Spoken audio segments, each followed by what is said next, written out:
దామరమడుగు గ్రామంలోని ఆర్ఆర్ నగర్ గుంటకట్ట ప్రాంతానికి చెందిన 100 మందికి పైగా ముస్లిం మహిళలు కొవ్వూరు ఎమ్మెల్యే వేమిరెడ్డి ప్రశాంతిరెడ్డి గారికి కృతజ్ఞతలు తెలియజేశారు. ఆర్ఆర్ నగర్ గుంటకట్ట ప్రాంతానికి చెందిన దాదాపు 700 మంది రేషన్ కార్డులు కలిగి ఉన్న అలాట్మెంట్ లేదన్న కారణంగా గత 3 ఏళ్లుగా రేషన్ బియ్యానికి నోచుకోలేదు.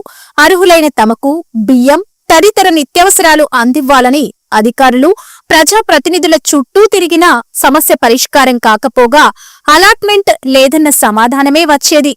విసిగి వేసారిన ఆర్ఆర్ నగర్ గుంటకట్ట వాసులు స్థానిక నాయకులు జగదీష్ ద్వారా ఎమ్మెల్యే ప్రశాంతిరెడ్డి గారిని సంప్రదించారు. ఎమ్మెల్యే ఆదేశాలతో రంగంలోకి దిగిన అధికారులు 3 ఏళ్లుగా ప్రభుత్వ చౌక ధరల దుకాణాల ద్వారా నిత్యావసరాలు నోచుకొని దాదాపు 700 మందికి బియ్యం సరఫరాకు చర్యలు తీసుకున్నారు. దామరమడుగు టీడీపీ నాయకులు జగదీష్ ఆధ్వర్యంలో తమ సమస్యను పరిష్కారం చూపించిన దామరమడుగు ఆర్ఆర్ నగర్ గుంటకట్ట ప్రాంత వాసులు ఎమ్మెల్యే వేమిరెడ్డి ప్రశాంతిరెడ్డికి కృతజ్ఞతలు తెలియజేశారు. ఈ కార్యక్రమంలో టీడీపీ నాయకులు జట్టి రాజగోపాల్ రెడ్డి, బెజవాడ వంశీకృష్ణారెడ్డి, కేవీ శేషయ్య, మైనార్టీ నాయకులు రియాజ్ తదితరులు పాల్గొన్నారు.